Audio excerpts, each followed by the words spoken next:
Welcome to the official YouTube channel of SRN International School, Jaipur. I am Faculty of Social Science, and in this video I will be explaining the chapter Water in the Oceans of Grade 7 Social Science book. We live on the planet Earth.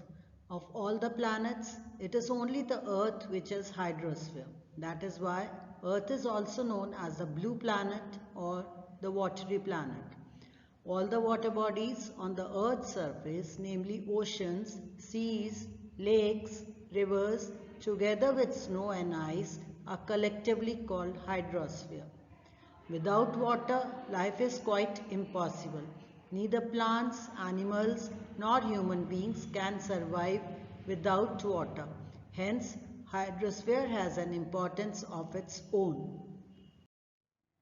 But of all the water that is found on the earth, only about 97% of the total water is found in the oceans, which is salty, and only 3% of the water is fresh or sweet.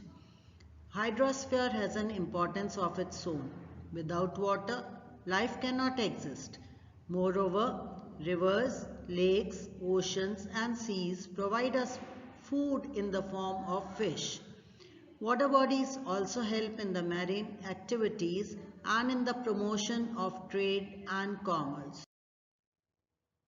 The water found in the oceans is salty.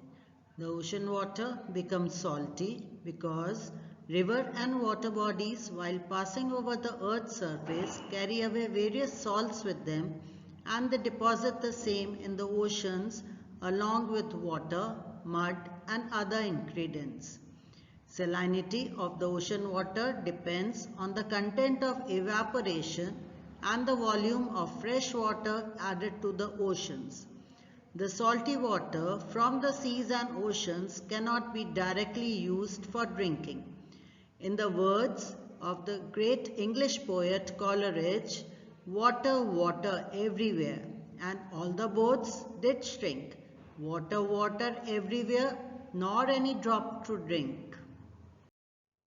The remaining 3% water found on the earth is fresh or sweet.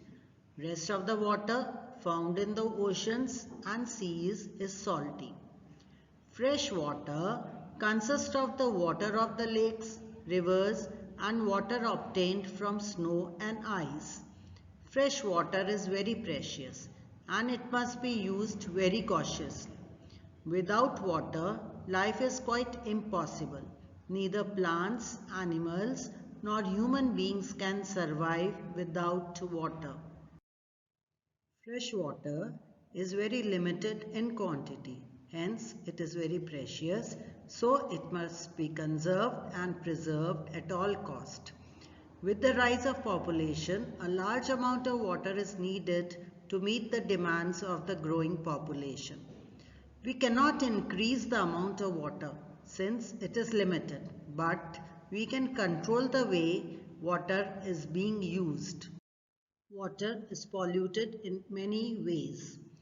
Huge amounts of water used by cities and our industries return to rivers or oceans as wastewater, which has a high pollution. Pollution from cities and industries play a major role in polluting the water. Many chemicals and toxic pollutants are dumped into the nearby freshwater systems and they pollute the river water. Industrial waste from agricultural sites, mines and manufacturing plants can make its way into rivers, streams and other bodies of water that lead directly to the sea and pollute the water in the seas and oceans. Then people throw garbage in the rivers and pollute the water. Even they wash the clothes and bathe the animals, which increase the water pollution. In these days, much emphasis is laid on water harvesting. For water harvesting, various techniques and methods are suggested. capturing of rainwater from the rooftops during the rainy season. Water is also captured from local catchment areas. Seasonal flood water from local streams is captured and water is conserved through watershed management. It means water should be kept clean by not polluting water in any way. There are various types of movements in the ocean waters. The waters of the seas, oceans are never still. They are always moving from one region or the other. The first type of movement is the waves. Waves are the pushing action of winds. The pressure of the winds pushes the water up and down. Particles of water may move up and down, but they do not move forward like river water. Waves are only felt at the upper surface and not at the greater depths.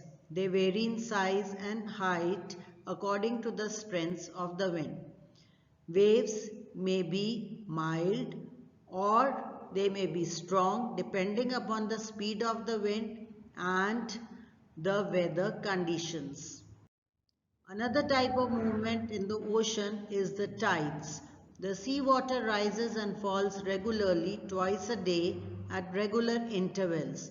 The water enters the shores for a few hours and then it starts receding gradually.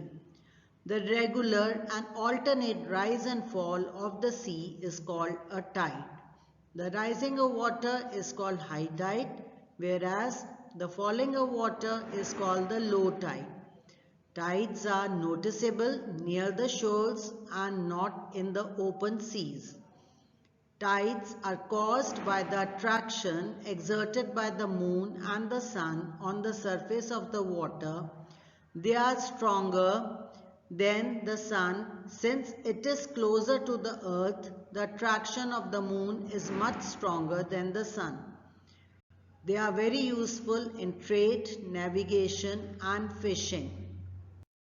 Ocean currents are rivers of cold or hot water flowing in an ocean. They move both on the surface and subsurface of an ocean. Ocean currents are caused by the change of temperatures and they follow one direction only. Ocean currents influence the climate of the coastal regions.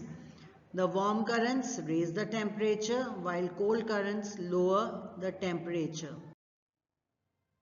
I hope you must have liked the video. If you really like it, subscribe, like and share. Thank you and have a nice day.